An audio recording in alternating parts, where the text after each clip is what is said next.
How many times in your life you have planned a fancy trip or vacation and once you landed, you forgot to pack something in your bags?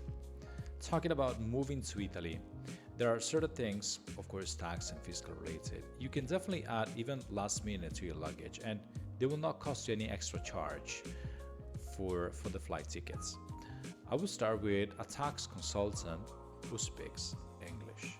Unless you come from countries like the US, Australia, and UK, English is the universal language in the accounting matter.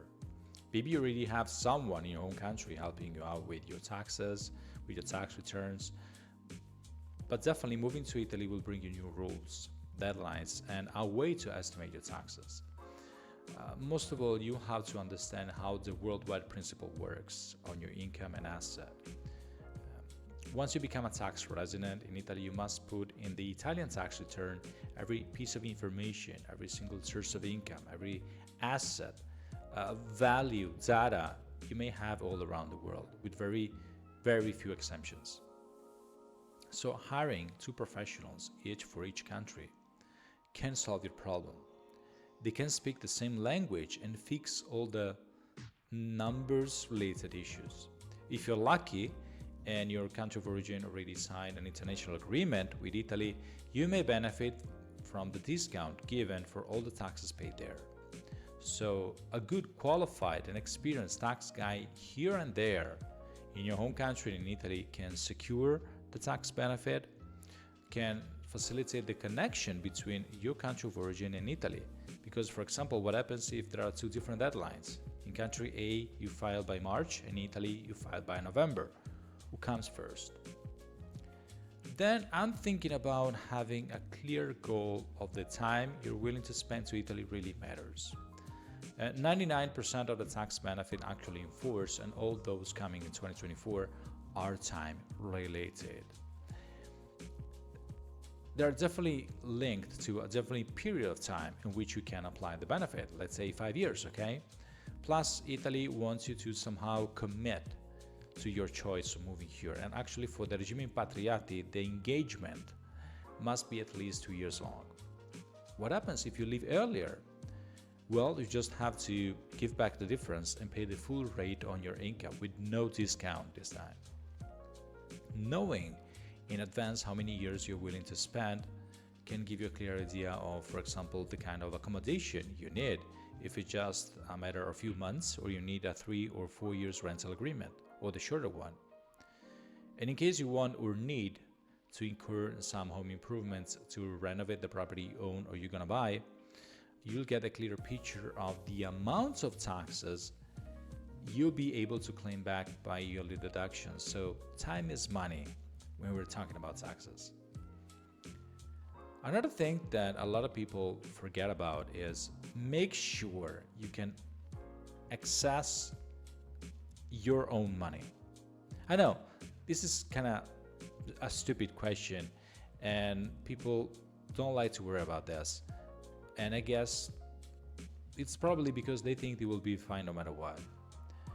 Even if there is a pretty effective information exchange agreement between all of the countries, when Italy audits your income, it can also be a matter of where the money is coming from. For example, you wire your Italian bank by moving money from a foreign bank account. So what happens? Potentially, if they don't like what they see, if the wire transfer looks unclear to them, or simply they have a good reason to have some doubts about it, they can put it on hold. They have the power given by the law to apply a withholding percentage, let's say 20%, and to keep it. And it will be up to you to prove the source of your money. It will be up to you to prove that you paid your taxes abroad on that amount. And it's up to you to show the documentary evidence to satisfy their questions. So moving is not just taking the plane, shipping all your goods and items. It's also make sure you can use your own money, cash and assets remotely from Italy. And also using your own money or managing your assets could lead to some extra taxes you wouldn't have in your home country. I'm thinking about capital gains, for example, or the wealth tax, just to name the most famous ones. In general, Time schedule for taxes and obligations, it's one of the most important tasks. When I was a kid, my teacher wanted me to take notes and write down the homework list on my agenda, so I knew what I had to do, when and by when, most important. Likewise, Italy has a very busy tax schedule, whether for individuals, business owners, or self-employed. The range of appointments goes from 4 times a year to some dozens appointments with tax returns and recaps. Property tax, June and November. Tax return between June and November. VAT recaps every 3 months. Pension contributions payments for self-employed every 3 months, and so on. Depending on your fiscal profile, you must save the dates on your agenda and make sure you meet the deadlines. Penalties could really make you regret moving to Italy, believe me. You have to forget about what works in your home country. You have to forget about any easy process you're comfortable with, given to you to file your taxes yourself in your home country. Forget about any huge deductions for family members, and forget about easy to read instructions for filing tax forms. Everything you will find here in Italy is strictly Italian based.